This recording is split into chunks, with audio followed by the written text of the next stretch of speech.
ಪರಮಾಣು ನೆಲೆಗಳ ಮೇಲೆ ಅಮೆರಿಕ ದಾಳಿ ನಡೆಸಿದ ನಂತರ ಇರಾನ್ ಅಧ್ಯಕ್ಷ ಮಸೌದ್ ಪೆಜೆಶ್ಕಿಯಾನ್ ಅವರಿಗೆ ಪ್ರಧಾನಿ ನರೇಂದ್ರ ಮೋದಿ ಕರೆ ಮಾಡಿ ಪರಿಸ್ಥಿತಿಯ ಬಗ್ಗೆ ತೀವ್ರ ಕಳವಳ ವ್ಯಕ್ತಪಡಿಸಿದ್ದಾರೆ. ಈ ಬಗ್ಗೆ ಎಕ್ಸ್ನಲ್ಲಿ ಪೋಸ್ಟ್ ಮಾಡಿಕೊಂಡಿರುವ ನರೇಂದ್ರ ಮೋದಿ, ಇರಾನ್ ಅಧ್ಯಕ್ಷ ಮಸೌದ್ ಪೆಜೆಶ್ಕಿಯಾನ್ ಅವರಿಗೆ ಕರೆ ಮಾಡಿದ್ದು, ಪ್ರಸ್ತುತ ಪರಿಸ್ಥಿತಿಯ ಬಗ್ಗೆ ನಾವಿಬ್ಬರೂ ವಿವರವಾಗಿ ಚರ್ಚಿಸಿದ್ದೇವೆ. ದಾಳಿಯ ಬಗ್ಗೆ ತೀವ್ರ ಕಳವಳ ವ್ಯಕ್ತಪಡಿಸಿದ್ದೇವೆ.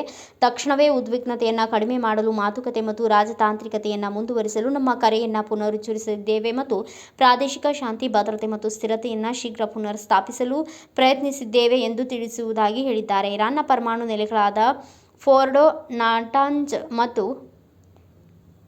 ಐಸ್ಫಹಾನ್ಗಳ ಮೇಲೆ ಅಮೆರಿಕ ದಾಳಿ ನಡೆಸಿದ ಕಳೆದ ರಾತ್ರಿ 3 ಪ್ರಮುಖ ಇರಾನಿ ಪರಮಾಣು ತಾಣಗಳಾದ ಫೋರ್ಡೋ, ನಟಾಂಜ್ ಮತ್ತು ಐಸ್ಫಹಾನ್ ಅನ್ನು ಗುರಿಯಾಗಿಸಿಕೊಂಡು ಅಮೆರಿಕ ಮಿಲಿಟರಿ ಕಾರ್ಯಾಚರಣೆ ನಡೆಸಿತ್ತು.